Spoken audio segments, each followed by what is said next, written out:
What's up, everyone? Welcome back to Today in the NA. I'm Ava Crucian. Shutouts and sweeps were the name of the game last week around the league, with 13 out of the 16 series ending in a sweep.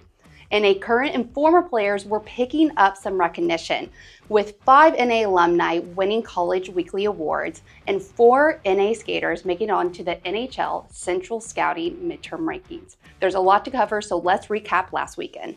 There were 4 teams who swept and allowed only 1 goal on the weekend. Starting in the East Division, Maine swept Johnstown on the road. Friday night, Maine's netminder Carter Richardson produced a 28-save shutout, and then the next day saved 26 out of 27 shots. In the Central Division, Watertown had some puck luck and swept the Minnesota Mallards at home.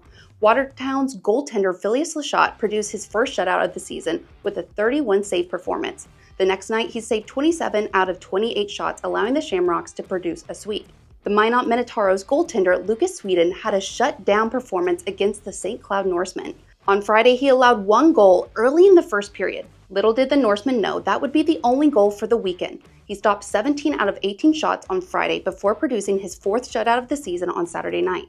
Down south, Oklahoma's goaltender Billy Stuskey was more than just okay. He produced a dominant performance against the visiting Colorado Grit.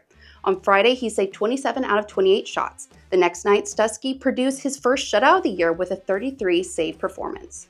5 NA alumni were picking up College Weekly awards thanks to their performance on the ice, where 3 awards went to former skaters that are now at Army West Point. Nick Hong, former St. Cloud Norseman, skated his way to the top of forwards with his 7 points over the weekend. He scored 4 goals and made 3 assists during Army's sweep over Mercyhurst. His big game was on Saturday, where he put together a 5-point game and scored his 2nd career hat trick. Former Fairbanks Ice Dog Mac Godowski picked up Defenseman of the Week honors. He produced an 8-point weekend thanks to his 3 goals and 5 assists. This marks his 2nd time earning this award. Niles Forselius, former Maine Nordique, walked away with Rookie of the Week honors. He logged 8 points for 3 games with Army. However, 6 of those points came on Saturday night thanks to a goal and 5 assists. He's the first skater in the country this season to produce a 6-point game.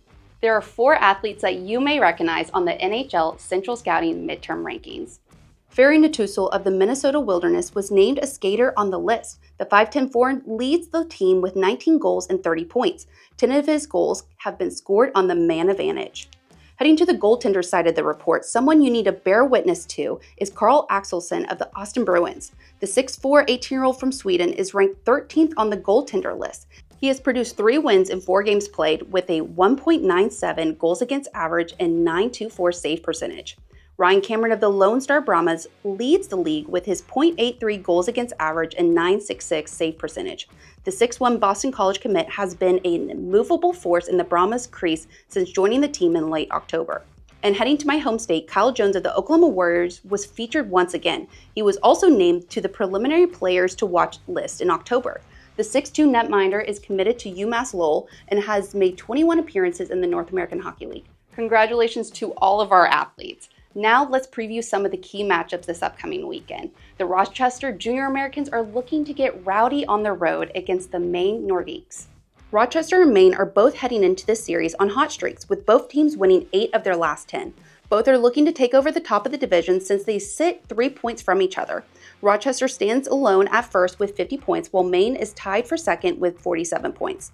Last time these teams faced each other, the series was split. Minot is looking to charge ahead and move up in the standings as they head to Aberdeen to take on the Wings. Both teams are in playoff contention, with Minot sitting in 3rd while Aberdeen sits right behind in 4th in the Central Division.